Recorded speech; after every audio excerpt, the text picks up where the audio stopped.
Hello everyone, welcome once again to plus minus. मेरा नाम है कार्तिक और उम्मीद करता हूँ आपकी तैयारी बहुत अच्छे ढंग से चल रही होगी। एग्ज़ाम डेट अनाउंस होने के बाद आपने एक अलग ही जोश होगा और उसके साथ साथ आप बहुत ज़्यादा मेहनत कर रहे होंगे। इसी तरीके से अपनी तैयारी को आगे रखें। और मैं आप लोगों को एक छोटी सी वीडियो लेके आया हूँ जिसमें बहुत सारे डाउट थे कि भाई प्रीवियस ईयर की कट ऑफ क्या है और इस बार का एक्सपेक्टेड सेफ स्कोर क्या रहेगा। पहली बात यह है कि सेफ स्कोर डिपेंड करता है टोटली एग्ज़ाम लेवल पे और वहाँ पे जो अटेंडेंस रहती है उसके ऊपर। तो स्टिल हम यहाँ पे एग्ज़ाम से पूरे एक महीने पहले अनुमान लगा रहे हैं कि आप, क्योंकि हमें जब भी किसी एक टारगेट बनाना होता है, कोई एक चीज़ अचीव करनी होती है, तो एक माइंड में हम एक टारगेट रखते हैं, एम रखते हैं। तो उस गोल को सेट करने के लिए सेफ स्कोर है, ये कट ऑफ प्रिडिक्ट करने के लिए नहीं है, क्योंकि वो सारी चीज़ें होती हैं आपकी एग्ज़ाम होने के बाद। उससे पहले अगर कोई करता है तो वो ऑब्वियसली बात है कि हवा में ही बातें हो रही होती हैं। तो अभी हम क्या करेंगे, एक टारगेट सेट करेंगे। अब यहाँ पे जो सेफ स्कोर है ना, उसका टारगेट सेट करेंगे बेस्ड ऑन जो पिछले हमारी कट ऑफ रही है उनके हिसाब से। यहाँ पे कंपैरिजन करके सारा डेटा आपको दिखाऊंगा मैं, किस हिसाब से मैं आप लोगों के सामने ला रहा हूँ। ठीक है, तो चलिए फटाफट शुरू करते हैं इस वीडियो को। सबसे पहले तो आप लोगों के सामने जो एक टेबल दिख रही है, इसको मैं गोल्डन फेज कहता हूँ टीजीटी कंप्यूटर साइंस वालों के लिए। तो ये 2014 में वैकेंसीज निकली थी और उसके बाद 2017 में यहाँ पे इसके एग्ज़ाम हुए थे। 3 साल लग गए थे, तब तो कोविड ईयर भी नहीं था। यहाँ पे 3 साल लग गए थे और उसके बाद 3 साल बाद आप लोगों को पता है कि कौन एग्ज़ाम देने जाता है, क्या रहता है, कुछ नहीं होता। यहाँ पे वैकेंसीज आप देखिए 2226 वैकेंसीज थी, तो इसीलिए ये गोल्डन फेज था। खैर उस बारे में इतनी बात करेंगे नहीं, क्योंकि बस एक ये आप लोगों को हिस्ट्री दिखाने के लिए कि आप जिस एग्जाम की तैयारी कर रहे हो उसका हिस्ट्री क्या रहा है। तो आज तक सिर्फ 2 ही बार एग्जाम हुए हैं DSSB में। एक ये 2017 में हुआ था, 2014 की वैकेंसी। दूसरा नेक्स्ट उसमें हुआ था। इसमें तो देखो कट ऑफ के बारे में बात करने की कोई जरूरत ही नहीं है, क्योंकि देखिए 90 कट ऑफ गई थी। ओबीसी की बात करें अगर 68, तो ये सारी कट ऑफ, तो इसको देख के ही अब मूड खराब होने वाली बात है। कुछ लोग ऐसे सोचेंगे काश उस टाइम पे फॉर्म भर लिया होता, कुछ लोग ऐसे सोचेंगे काश हम जल्दी पैदा हो गए होते और हमने जल्दी अपनी बीटेक वगैरह कर ली होती। तो ये बातें तो बहुत पुरानी बातें हो गई, इनको छोड़ते हैं, आगे चलते हैं। अब हमारे पास एक 2020 में वैकेंसी आई थी। ठीक है, 2020 में वैकेंसीज आई थी और उसमें आप लोग देखोगे तो टोटल 364 वैकेंसी थी। कहाँ 2000 से ज़्यादा वैकेंसी थी 2014 में, और 2020 आते आते यहाँ पे 364 वैकेंसी रह गई थी, जिसका ये डिस्ट्रीब्यूशन आप लोगों के सामने है। ये बहुत इंपॉर्टेंट हो जाता है, यहाँ पे आप लोगों को बहुत गौर से देखना है। ये 2020 की वैकेंसी है, 91/20 जो पोस्ट कोड था। इसमें अगर आप देखोगे तो एक ई डोजियर जो वो है आपकी कट ऑफ रही है। ई डोजियर कट ऑफ क्या होती है, आप एक बार एग्जाम दे के आते हो, ठीक है, क्योंकि आपने जब फॉर्म फिल करा होगा तो फॉर्म फिल करते हुए आपने कोई भी डॉक्यूमेंट अपलोड नहीं करे हैं। एग्जाम देने के बाद एक कट ऑफ निकलती है जिसे बोला जाता है ई डोजियर कट ऑफ। तो जो लोग इस कट ऑफ को क्लियर करते हैं उनसे मंगवाए जाते हैं डॉक्यूमेंट्स।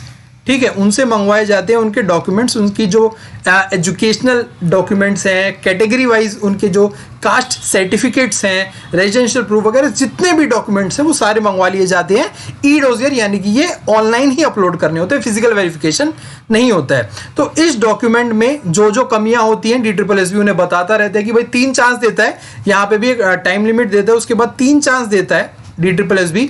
पहले बार सबको बोल देता है कि आपको फिल करना है, तो उस डेट कट ऑफ डेट देता है, उस डेट के अकॉर्डिंग जिसने भर दिया उसके बाद एक रिकॉल नोटिस निकालता है कि भाई जिन जिन का ये रह गया है, वो रोल नंबर वाइज निकालता है। इस रोल नंबर वाले ने ये नहीं अपलोड करा तो उसको बोलता है। फिर उसके बाद एक और रिकॉल नोटिस देता है, फाइनल रिकॉल नोटिस। उसके बाद फिर वो विंडो अपनी क्लोज कर देता है कि भाई अब और हम डॉक्यूमेंट्स नहीं मांगेंगे, जिसने दे दिया। ठीक है, अब इन डॉक्यूमेंट्स को प्रोसेस करने के बाद DSSB फाइनल रिजल्ट निकालता है। तो ये आप लोगों को प्रोसेस समझ में आ गया होगा कि DSSB में फाइनल कट ऑफ किस बेसिस पे होती है। तो एक जो अब यूं कहें कि कट ऑफ के 2 स्टेज होते हैं। पहली वाली क्लियर करने का मतलब ये नहीं होता कि दूसरी वाली आपकी मतलब final result, final merit list में आपका नाम आएगा ही आएगा। ठीक है, अब यहाँ पे डॉक्यूमेंट्स की स्क्रूटनी होती है, उसमें सारी चीजें देखते हैं कि जो जो एजुकेशनल जो रिक्वायरमेंट्स थी उसी के हिसाब से, अगर आपने अपने नोटिफिकेशन को देखते हुए उसी के अकॉर्डिंग आपने अपने डॉक्यूमेंट्स अपलोड करे हैं, तो ही आपको वेरीफाई करके यहाँ पे फाइनल रिजल्ट में आपका नाम आता है। अगर मान लीजिए आपने कुछ और, आपकी एजुकेशनल क्वालिफिकेशन और रिक्वायरमेंट कुछ और थी, डिस्प्यूट होता है उसमें, तो आपको फाइनल रिजल्ट में मार्क्स ज़्यादा होने के बावजूद भी आपका नाम नहीं इंक्लूड करा जाता है। इतनी बातें क्लियर होगी। यहाँ पे भी अभी फिजिकल वेरिफिकेशन नहीं होता है, वो फाइनल रिजल्ट के बाद ज्वाइनिंग से पहले होता है, और वो फिजिकल वेरिफिकेशन फिर डिपार्टमेंट करते हैं, जैसे DSSS भी अलग अलग में करता है, तो यहाँ पे डिपार्टमेंट ऑफ एजुकेशन वहाँ पे भेज देता है। तो DSSS का काम इतना ही होता है, नोटिफिकेशन निकालना, उसके बाद एग्जाम कंडक्ट करना, ई-डोसियर सबमिट करवाना और फाइनल रिजल्ट यहां से होने के बाद यहाँ पे डिपार्टमेंट ऑफ एजुकेशन में चला जाता है, वहां पे फिर वो फिजिकल वेरिफिकेशन करते हैं। मोटे रूप से आपको प्रोसेस समझ में आ गया, बाकी की डिटेल्स जो भी होंगी आगे आने वाले टाइम में जब जब रिक्वायरमेंट होगी समझाऊंगा। तो सब फटाफट बात कर लेते हैं, जो मेन मुद्दा था हमारा ई-डोसियर की कट ऑफ आप लोग यहाँ पे देख लो। इसको मैं फाइनल कट ऑफ से सीधा कंपेयर कर देता हूँ। यहाँ पे देखिए आप कि भाई हमारी जो ई-डोसियर की कट ऑफ थी 123 थी यूआर की पिछली बार, और वो फाइनल बन गई थी 132, यानी कि आप लोगों को तकरीबन 8-9 मार्क्स की इंप्रूवमेंट इंक्रीज दिख रहा है। इंप्रूवमेंट तो क्या ही कहूंगा मैं इसे, 8 से 9 मार्क्स का यहाँ पे इंक्रीमेंट दिख रहा है कि भाई आप लोगों को ई-डोसियर से कम 8 से 9 मार्क्स। तो अगर इसको मैं राउंड ऑफ करूं तो आप ये मान के चलिए कि आपकी आगे आने वाले जो टाइम होगा उसमें ई-डोसियर से आप कम से कम 10 से 15 मार्क्स रखेंगे अपने ऊपर, तब आप अपने आप को सेफ मानेंगे। ठीक है, इतना ही आप लोग यहाँ देखिए। 10 से 15 मार्क्स भी क्यों कह रहा हूं मैं, यहाँ पे देखेंगे तो ईडब्ल्यूएस में 113 थे और ईडब्ल्यूएस में 124 हो गए। साफ साफ दिख रहा है 11.36 मार्क्स का इंक्रीमेंट हुआ है। तो आप लोगों को 10 से 15 मार्क्स अबव अपने रखने होंगे ई-डोसियर वाली कट ऑफ से भी। बाकी की कैटेगरी वाले भी देख लो भाई कि 94 ओबीसी था, वो बढ़ के 108 हो गया। ठीक है, तो यहाँ पे भी कितने का इंक्रीमेंट हो गया, यहाँ पे भी 14 का इंक्रीमेंट हो गया है, आपको साफ साफ दिख रहा है यहाँ पे। तो ऐसे ही एससी का, यहाँ पे एससी में 7 मार्क्स का इंक्रीमेंट हुआ है। एसटी में, यहाँ पे एसटी में थोड़ा ज्यादा हुआ है, यहाँ पे इंक्रीमेंट देखेंगे आप 66.29 से 83.51। ये इंक्रीमेंट इस बेसिस पे भी हो सकता है क्योंकि मे बी यहाँ पे आप लोगों के जो कास्ट सर्टिफिकेट्स हैं वो ढंग से अपलोड नहीं हुए होंगे या फिर किसी लोगों ने अपलोड नहीं करे होंगे, इसीलिए यहाँ पे ज्यादा इंक्रीमेंट देखने को मिल रहा है। तो अब मोटे मोटे रूप से आप 10 से 15 मार्क्स अगर ऊपर मांगे रखेंगे अपने कट ऑफ से तो ये सेफ रहेगा। अब बात कर देते हैं कि भाई इस बार का क्या रहेगा। सबसे पहले तो उस बारे में जानने के लिए आप लोगों को वैकेंसीज का कंपैरिजन देखना पड़ेगा, क्योंकि कट ऑफ डिपेंड करती है अपनी वैकेंसीज पे और एग्जाम लेवल क्या रहेगा। तो 2020 में जहां ईडब्ल्यूएस की 11 थी, वहीं इस बार बढ़ के 29 हो गई हैं। यूआर की 107 थी तो घट गई हैं, यहाँ पे मैं माइनस लगा देता हूं, घट गई हैं 37।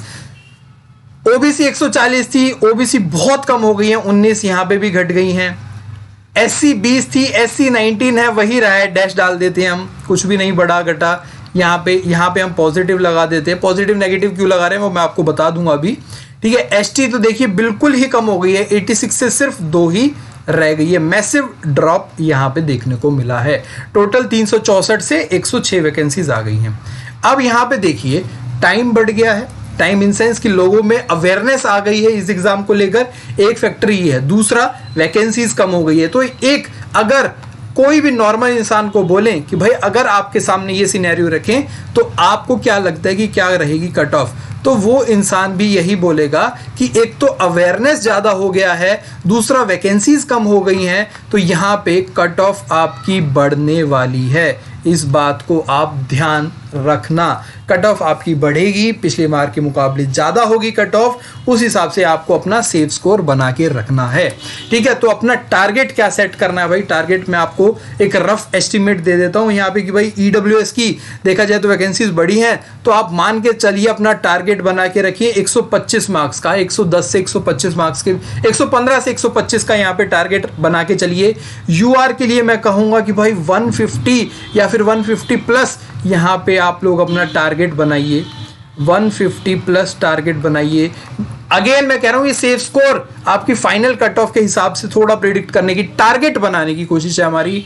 ठीक है, ये हमारी टारगेट बनाने की कोशिश है, उस बात को ध्यान रखना और ट्रस्ट करना। पिछले 3 सालों से बहुत कट ऑफ देखी है, बहुत स्टडी करा है, तो उस हिसाब से यहाँ पे ये मत बोलना कि यूं ही बोले जा रहा है कुछ भी। देखेंगे आप, बिल्कुल मैं भी यहीं पे हूँ, आपको आगे भी दिखेंगी चीज़ें।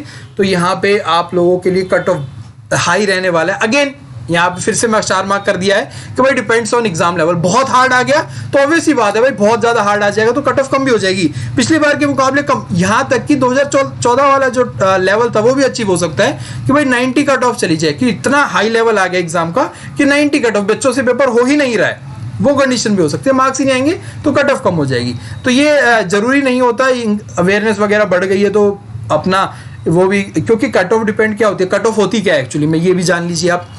जब इतनी बातें हो ही गई हैं तो मान लीजिए ये 100 बच्चों ने एग्जाम दिया है, मान लीजिए 5 ही बच्चे एग्जाम थे, ठीक है, यहाँ पे 5 बच्चों ने एग्जाम दिया है, 1 2 3 4 और 5 बच्चों ने एग्जाम दिया है। वैकेंसी कितनी थी? 3 वैकेंसी थी, और सबसे ऊपर ऐसे डिक्रीजिंग ऑर्डर में नंबर लिख दिए, 99, 97, 94, 91 और ये 89 मार्क्स लिख दिए। तो हमें 3 बच्चों को सेलेक्ट करना है, तो हमारी कट ऑफ क्या रहती है, जो तीसरा बच्चा है उसके जो मार्क्स होते हैं वो कट ऑफ रहेगी, यानी कि जो लास्ट कैंडिडेट होता है उसके जो मार्क्स होते हैं वो कट ऑफ होती है। तो कट ऑफ यहाँ पे क्या रहेगी, यहाँ पे रहेगी ऐसे 94 करके कट ऑफ रहेगी। तो इसका मतलब यही होता है कि बच्चों के जितने मार्क्स आएंगे ना उस पर डिपेंड करेगा, और वो मार्क्स किस पे डिपेंड करेगा कि भाई एग्जाम लेवल क्या सेट हो रहा है। तो ये एक कंडीशन होती है जो आप लोगों को भी समझदार होनी चाहिए और थोड़ी मैच्योरिटी दिखानी चाहिए इस चीज़ के ऊपर, क्योंकि बहुत बैशिंग होती है इस बारे में कि भाई ऐसे ही बोल देते हैं, कुछ भी होता है वगैरह वगैरह।